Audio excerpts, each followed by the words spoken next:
Our aim at Tether, my goal is to use all the money that we have and we are making to demonstrate to the world and to push for products that will ensure data remains with the people.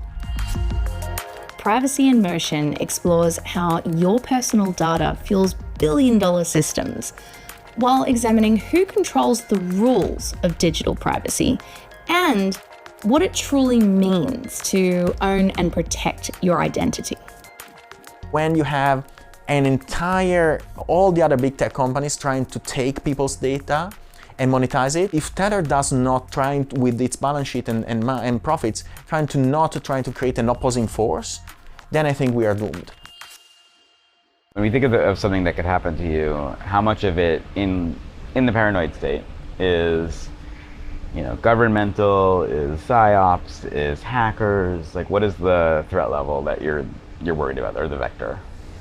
Wow, it's governmental. And the idea that governments are tracking us too much, or that they're going to use what they know against us? All of the above.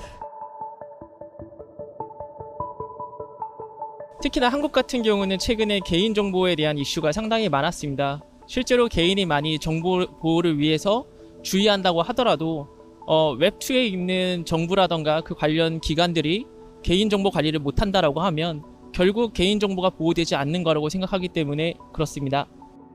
All right, Paolo, I want to have a conversation about privacy with you and about security, and I don't think there's anyone better to have this conversation than yourself.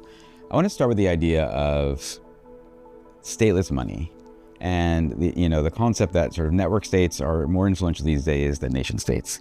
And you have really built the game currency for the internet. And so I'm interested in how you think about that through the lens of how we remain owning our identity and our privacy and our security in a world where we know that currency used to be just such a form of control. Mm-hmm.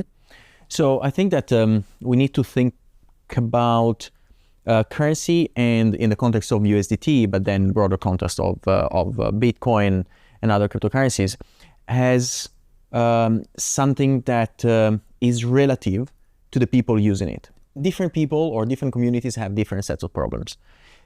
If you take a person in Nigeria, for example, they have that person likely have different problems than the person living in Manhattan. For a person living in Nigeria, using USDT versus his own local currency, is already a huge plus. First of all, it gives stability and protection from the devaluation of the Nigerian naira compared to the dollar. So because USDT is a dollar, but also provide to that person a level of privacy against the local government, right? USDT provides already a good separation between the state and the money and the people. My preferred projects that Tether is funding and building is called Hole Punch. This is about taking BitTorrent as a protocol. We started working on this 5 years ago. We took BitTorrent as a protocol, and that is the best peer-to-peer file sharing system in the world, but we rewrote the entire technology to make it available also for real-time data streams like video streamings, audio calls, and everything like that, so that suddenly then you can have peer-to-peer channels to communicate, and then with Lightning or similar Lightning style behaviors, you can have a way to transact also in a peer-to-peer fashion. So that peer-to-peer is exactly how internet was intended to be at the beginning. Internet was not intended to be walled garden in a cloud. Money has always been used in some way, in a nefarious way, but at the same time, blockchain had the opportunity to actually change the rules of the game, and they didn't. And I went down a big rabbit hole on what you're doing with PairPass and Pair Runtime Environment, which really is about the idea of localization at a very hyper small level. Yeah, I mean, our smartphones are extremely capable. They have 0.5 terabyte of storage.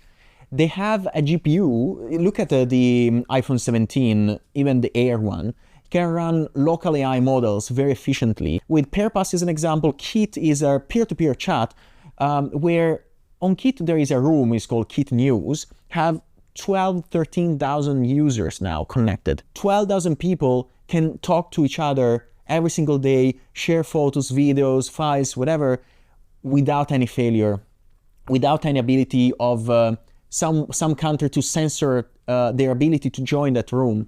And these rooms can scale to 1 million people, 10 million people, 100 million people, 1 billion people without any costs for us, because we don't control, we don't store people's data. That's the beauty of it. I love privacy and think about building tools that preserve privacy, but the ultimate privacy is almost an utopia. So I want to be pragmatic. I think that privacy has to be considered relative.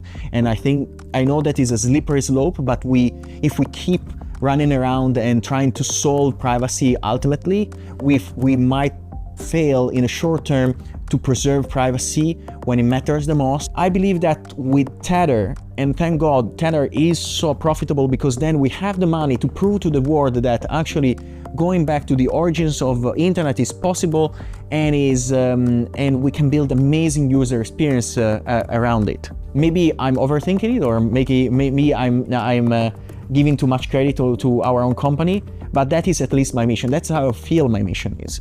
And we're happy to die on this hill.